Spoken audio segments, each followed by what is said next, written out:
the most important event that applies not only to Bitcoin, but way more importantly for altcoins is about to start. And that's the Fed liquidity pivot. We have been talking about this concept for the last year and a half, essentially. This is how the US Federal Reserve's balance sheet feeds into the central bank liquidity all across the world. And this is the part of the global M2 liquidity that actually matters for altcoin performance and drives altcoin cycles. So basically everyone has now given up on altcoin cycles after the major crash on October 10th, but just in time when the Fed makes their pivot and starts to inject liquidity and pauses QT, potentially starting some sort of stealth QE again. All the signs are pointing to this starting imminently, not only from the news headlines, but also from the actual stressful situation in the liquidity markets in the US for the actual banking sector. So we'll dive into that today.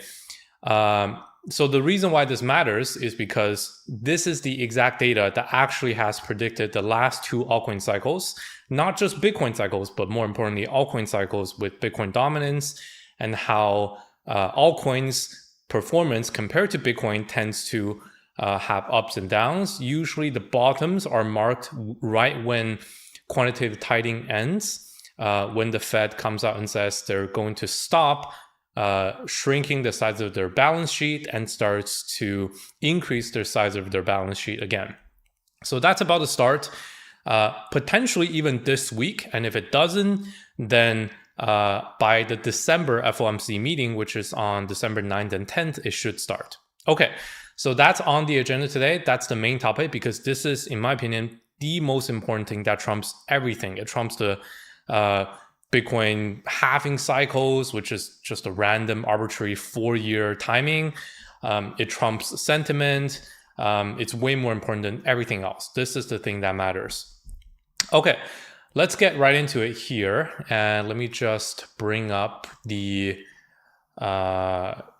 charts I'm looking at. So I want to start from the very beginning. We have talked about this concept like I said, for about a year and a half now. You can check out these two videos. So this video right here goes into why liquidity is what matters for both Bitcoin and altcoins. And this one specifically talks about how the metric you want to track is global central bank liquidity, which is the balance sheet of all the central banks. This really determines the risk on and risk off appetite of investors, which is what separates altcoins versus Bitcoin. People really need to be risk on in an environment in order to be bullish on altcoins. So this is the video from 11 months ago, made about actually just 1 year ago, where we looked at this balance sheet of the US Federal Reserve and global central bank liquidity, and how these two metrics essentially are correlated, where the US central bank is one major part of the global central bank liquidity, of course, and the two bottom together and top out together.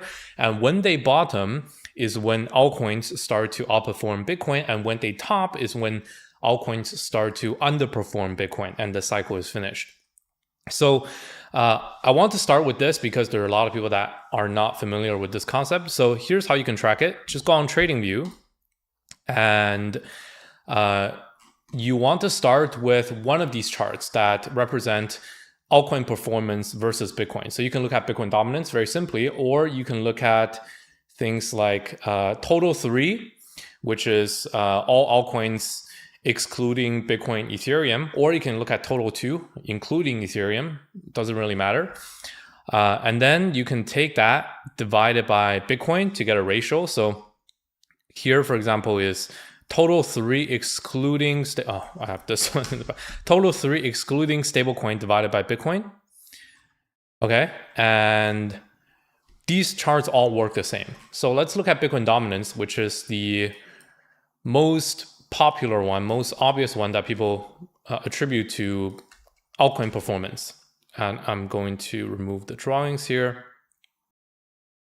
Let's do new pane. No, new plane. Here you go. So you see when the Federal Reserve balance sheet bottoms out right around September 2019, right here, and here is when Bitcoin dominance started its downtrend, if you disregard the COVID crash, of course. And also when it tops out right here in May 2022, is right around the top of the altcoin cycle in the last cycle. So the reason why this is important is basically exactly this. And this isn't as clear in 2017 because the liquidity cycle wasn't as dramatic, but you can even say that around January, February 2018 is when the balance sheet of the Federal Reserve started to shrink again, and that also marked the top of the last altcoin cycle. So for this exact timing, you can look at this video that I made last year, and you can check this exact 3 occurrences that match the last 3 altcoin cycle bottoms and tops. Okay, so fast forward to today, we are in an environment where the Fed has been shrinking its balance sheet. As you can see right here, it keeps going down. And this is essentially them burning money. So the reverse of printing money is them destroying money. So how this works is when the Fed balance sheet is shrinking, this means when they hold mortgage-backed securities and treasuries, when these investments mature, they no longer let it run off of the balance sheet. And the difference for the Fed when they do this is when they let these assets mature and they take their cash back, when the Federal Reserve receives cash, they don't keep the cash in the system. Instead, they burn those cash. Because the Federal Reserve is the entity that creates dollars and destroys dollars, so when they buy assets, they print those dollars in order to buy assets. And then when they sell assets, they don't keep the dollars. Instead, they destroy dollar and destroy liquidity from the system. This is why it contributes to liquidity. Okay. So we have talked about global liquidity as well. So you can see right here, global liquidity index, this purple chart right here. And the central bank liquidity that matters is excluding global M2 money supply. So as you can see, a big proportion in here, the first one is the Federal Reserve System. This is the balance sheet. So you see, this is why when the balance sheet of the Federal Reserve tops out, this is when the global liquidity tops out. And when the Federal Reserve's balance sheet bottoms around September 2019, so does global liquidity. Okay, so very simple. Now, we need the Fed to start printing money and increasing the size of their balance sheet in order for the balance sheet to go up and in order for global liquidity, global central bank liquidity to go up, excluding M2 money supply. This is what matters for Bitcoin dominance and for altcoin outperformance versus Bitcoin. You can even see it on this chart. The two tops out around the same period and the two bottoms out around the same period. Okay. So when can this actually happen? Well, in even this video right here, I was looking at the Federal Reserve's announcements right here of what they typically say at each FOMC meeting. They will have a couple lines telling people, okay, we are shrinking the size of our balance sheet, or we have stopped shrinking the size of our balance sheet, or we will continue, or we will actually increase the size of their balance sheet. So when they shrink, it's QT. When they increase, it's QE. Now, very important, the main thing that we are going to get in the next 1 or 2 FOMC meetings, the next 2 to 3 months, is that Jerome Powell and the Fed can announce that they will stop QT. They can stop the shrinkage, but they cannot say explicitly that they will implement QE, because QE is kind of this no-no word that they have to avoid. If they say deliberately that they are increasing the size of their balance sheet, a lot of people actually panic.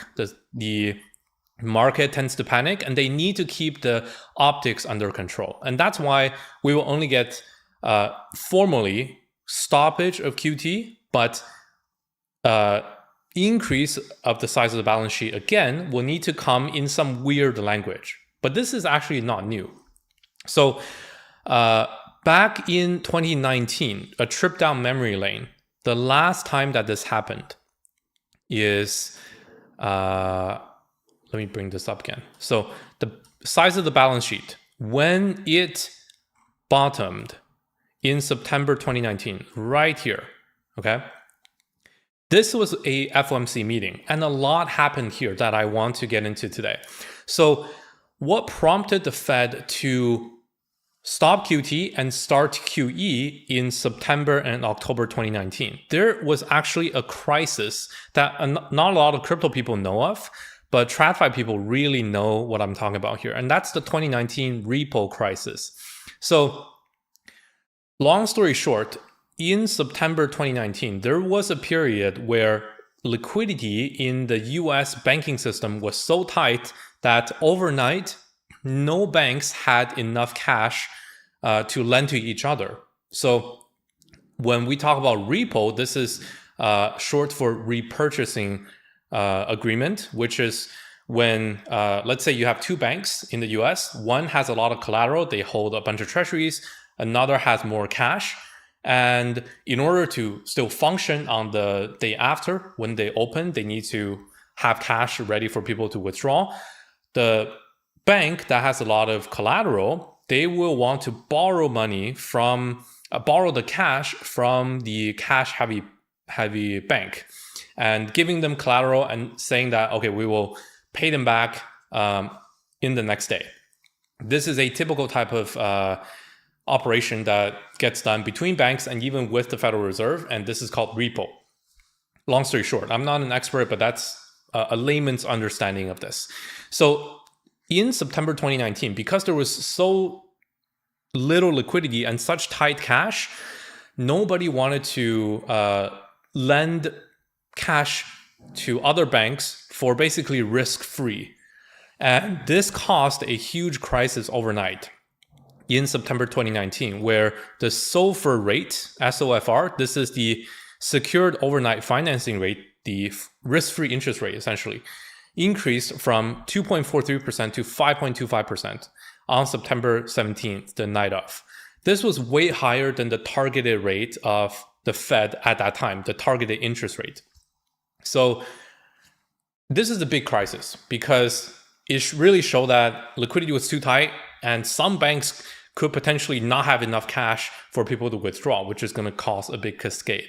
So the Fed had to step in, and this is what prompted them to inject $75 billion in liquidity into the repo market on September 17th, and actually come out and stop QT, and shortly after that, start a stealth QE. And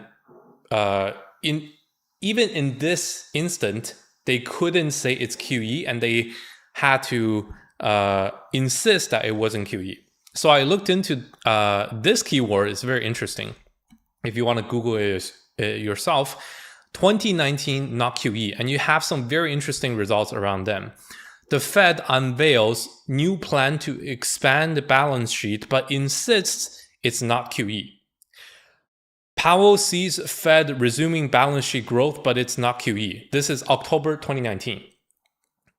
Right when the balance sheet bottomed and started to go up. Exact same scenario as right now. So here is the article that you can go ahead and read yourself on the New York Times. Very simply put, the Fed stopped QT, but it was not enough because there was such tight liquidity conditions in the US banking system. They needed to do QE, and they needed to expand their balance sheet again, but they didn't want to cause panic.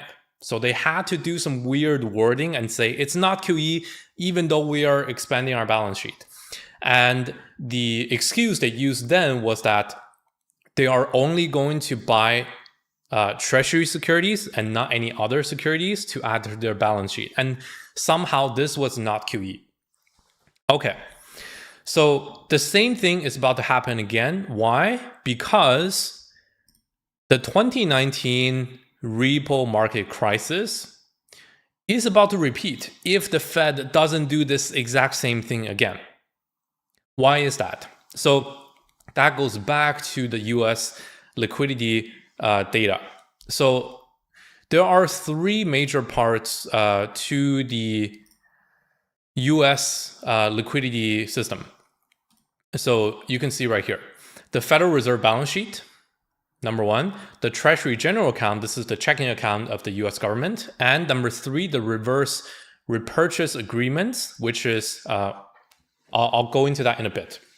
So the Federal Reserve balance sheet we have already covered. It continued to shrink. This is the main part that that removes liquidity from the system, and it has been doing so since 2022. We know this because the Fed has been doing QT. The Treasury General account has also been shrinking, and that's this right here. It has also been increasing, which takes liquidity away from the system, because this is the US government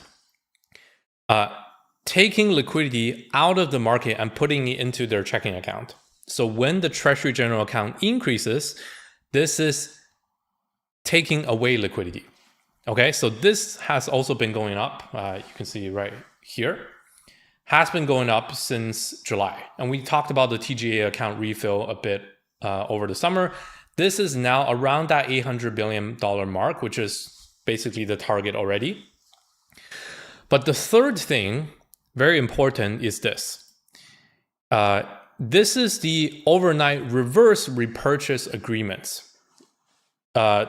This is reverse repo. Long story short, you don't have to know too much about it.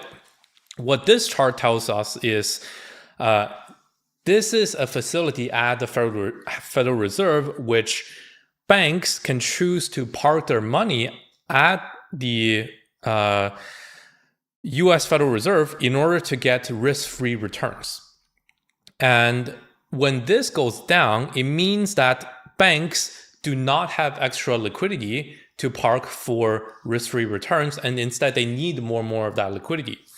So when you see this has been going down constantly since 2023, and now it's basically near zero.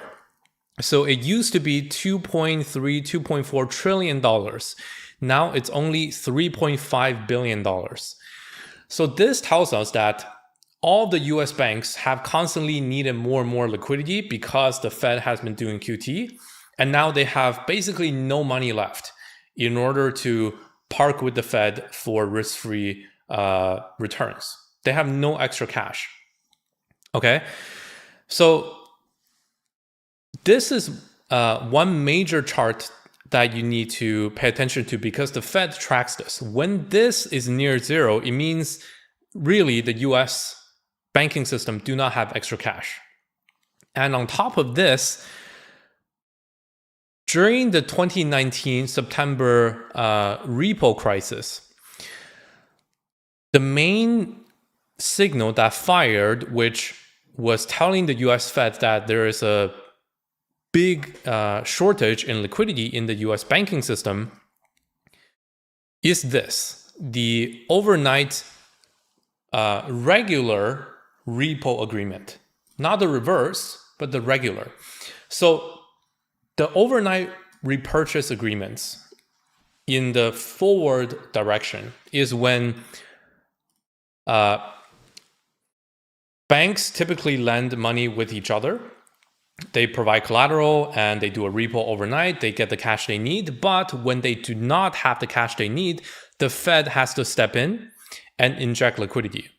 And look at what happened here from September 2019 until May 2020. The Fed had to inject $63 billion and as high as $88 billion overnight in order for the US banks to have enough cash for deposits on the second day off. This facility was basically the result of the actions described right here.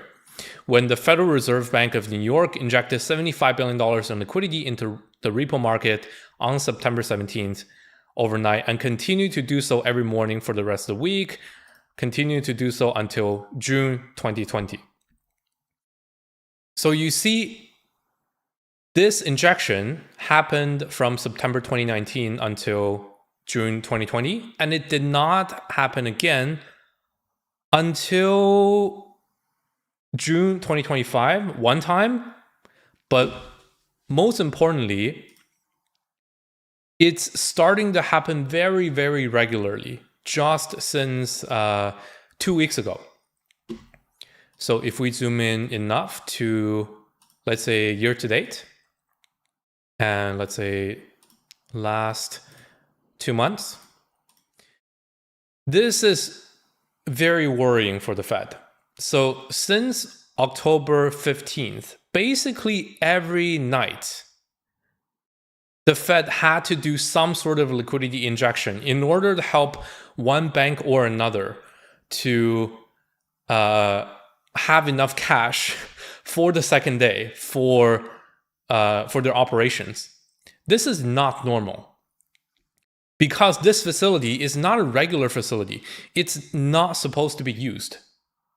It only happens to be used when regular banks do not have enough cash overnight to be used on the second day. And that's when the Fed needs to do a repo with them, take their collateral, give them some extra cash in order to function for the second day. So this is starting to fire, which is the exact same signal that triggered the 2019 repo crisis, which prompted the Fed to end QT and start QE. And the same thing is about to happen again. So this is why you see a lot of these headlines started to come out about 2 weeks ago, like this. Goldman Sachs says the October FOMC meeting is now our base case for QT to end. And here is again from Bank of America, JP Morgan, and Evercore, all seeing the Fed to stop the balance sheet reduction or end of QT soon. Bank of America says they expect QT to stop at the end of October. And what did JP Morgan say here? JP Morgan team says that they expect, did they have a date? JP Morgan did not have a date, but they said they need to end QT soon. Evercore says expect the Fed will signal at next week's meeting the end of QT, which is this week, the next FOMC on Tuesday and Wednesday. So these are the signals that they're getting. These are the actual banks in the US that are now having liquidity crunches overnight, that they don't have enough cash to operate, and thus they need to borrow money from the Federal Reserve overnight in order to operate. And that's this signal that you're starting to see fire right here. And that's why the Fed has to end QT soon and potentially start QE again in some sort of stealth way. So long story short, it really looks like the pivot is finally happening. When we talked about this signal last year, we were mainly looking at timelines. Okay, how long does it take usually for the Fed to slow the pace of QT before they fully stop it and start to do QE again? That was mainly pattern matching. But this time around, there is actual real stress in the US banking system that prompts the US Fed to have to act. So I really believe they're about to make this actual pivot. And yeah, so what are the actual timelines? So here is the CME Fed Watch tool for probabilities that the next two FOMC meetings will take in order to cut rates or not. So October 2019, 98.9% chance that they will cut interest rates. This at least will give the this week's FOMC meeting a dovish stance for the Fed to be giving a positive signal for the market. So this gives them a good chance to be introducing, to be pausing QT. And again, on the December meeting, they have a 96% chance to be cutting rates again. So both of these rate cuts are basically confirmed. The only thing that we are unsure of is, will they officially announce the stopping of QT? And which meeting will it happen at? Will it happen this week or will it happen on December 10th? Regardless, they will need to do it quite soon. So you probably have seen this recent speech made by Jerome Powell. This was 2 weeks ago, October 14th, conveniently right around the time when the repo market was having trouble. So in this speech, Jerome Powell basically stated that they plan to stop QT in the coming months. He didn't specifically say if it's going to be October or December or January, but it's coming. So you're not going to ever get certainty with these things, but this time around, all the signals are pointing to an exact repeat of 2019. So no longer have to be guessing. I really think this is imminent. Okay, and that's basically it. So there are other signals that tell us this cycle hasn't ended for Bitcoin. So I'm just going to give you some more bullish signals because I think these will be helping you. Even if you're a cycle purist, using these signals will really help you get properly positioned in the market right now, which is to not be fearful and actually to be bullish. So very quickly, 0 out of the 30 top bull market peak indicators have fired so far for Bitcoin. So if you're just looking to hold Bitcoin, there is absolutely no reason to say the market has topped because, I mean, none of the indicators have fired, literally, except for this arbitrary timing that tells us, okay, after a certain number of days past the Bitcoin halving event, Bitcoin has to top. I mean, repeat that back to yourself. Does that sound like, you know, the most fundamentally driven analysis? Whereas 0 out of the 30 price indicators, data indicators, haven't fired. Okay, second, M2 money supply. M2 money supply usually has a 10 to 12 weeks lead, and the money supply is still growing right here. So since October 14th-ish is when about the, not the 10-week lead,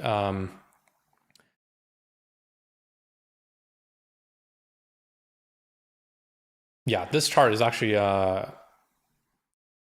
it's confusing because it cuts out the last 2 weeks of Bitcoin chart. But with the 10-week lead, Bitcoin should continue to go up because over the past 10 and 12-week period, M2 money supply has grown. It has not topped. So Bitcoin is simply lagging behind M2 money supply by 10 to 12 weeks. You can also look at gold. So I have put together this lagging correlation between Bitcoin and gold right here.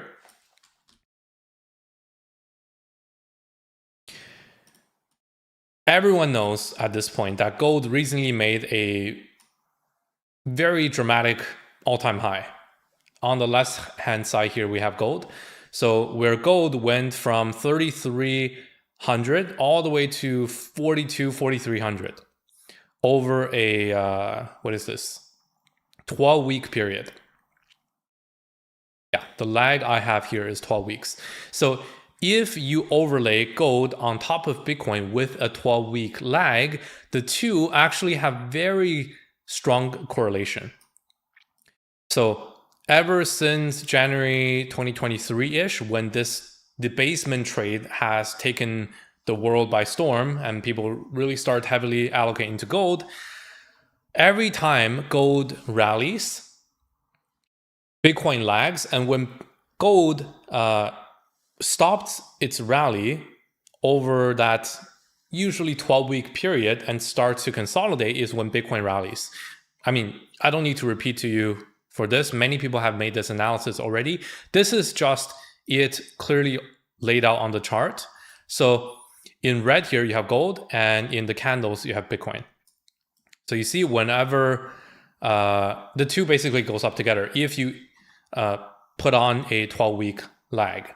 So the fact that gold has made this new all-time high rally, now that it starts to consolidate, Bitcoin should make this exact same rally if it continues.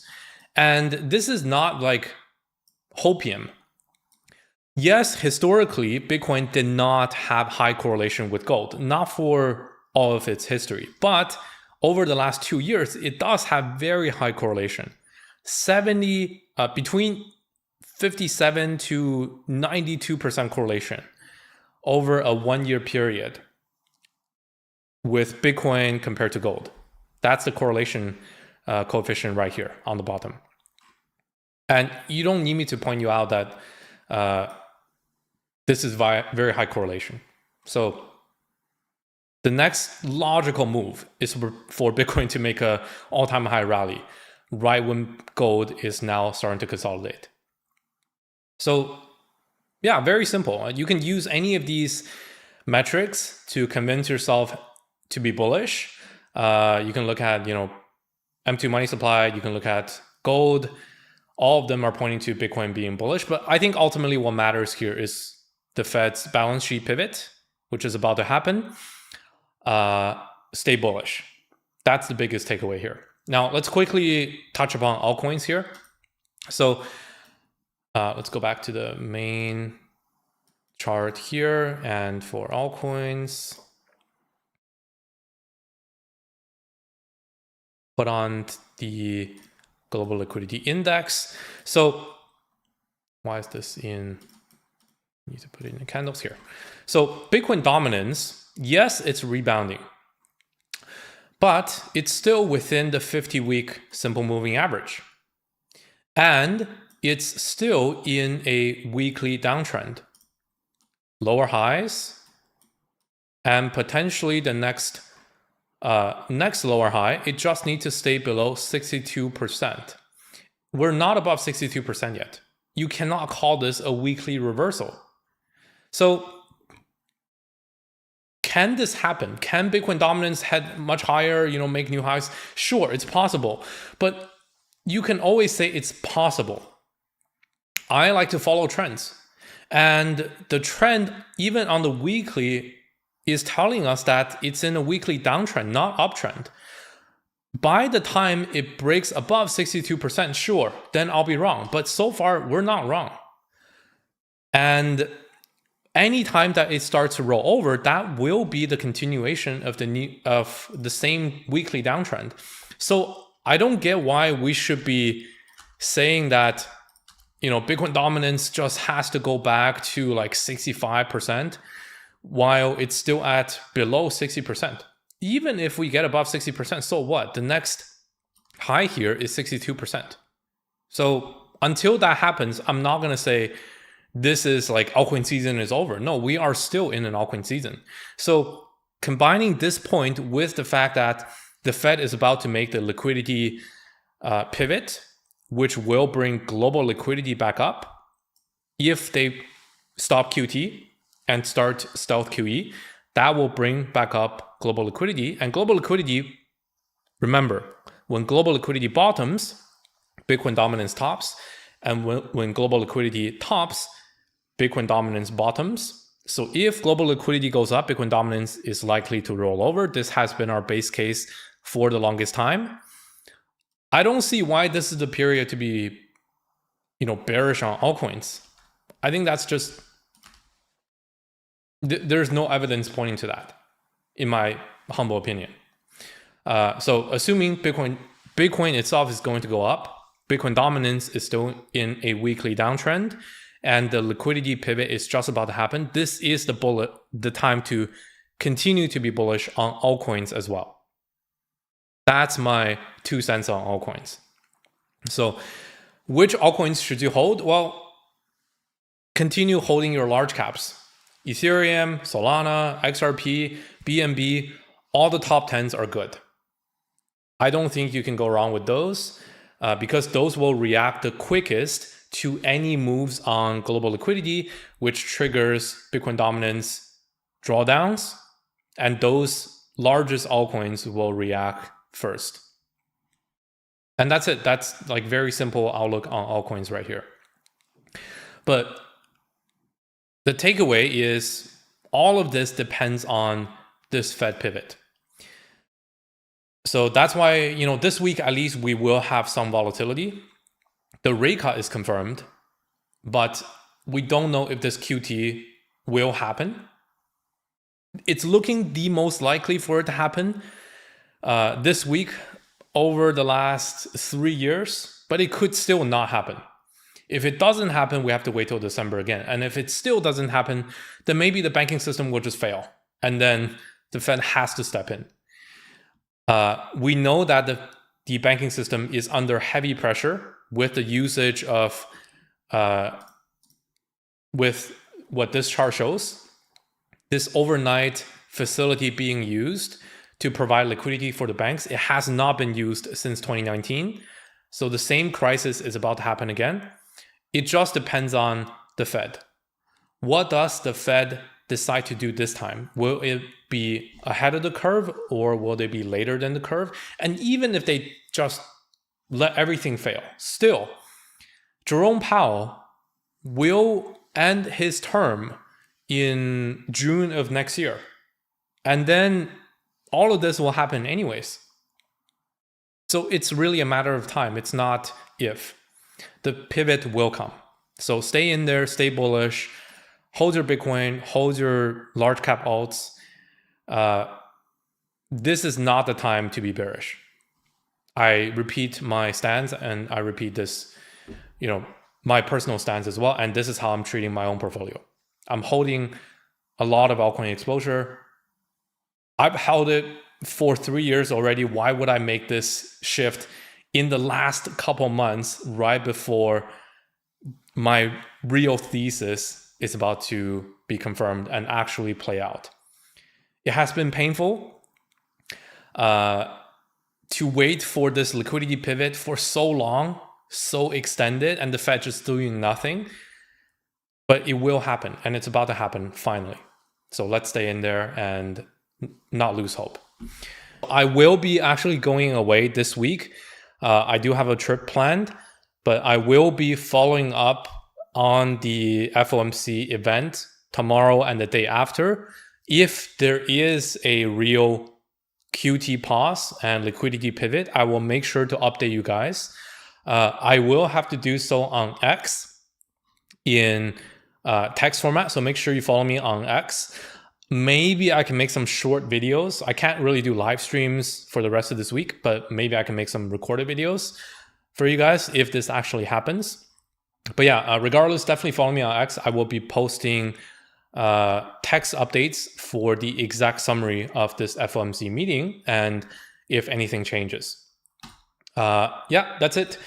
Thank you guys for joining the live stream, and I will see you guys on the next one and the next video, most likely end of this week when I'll be back at the desk again.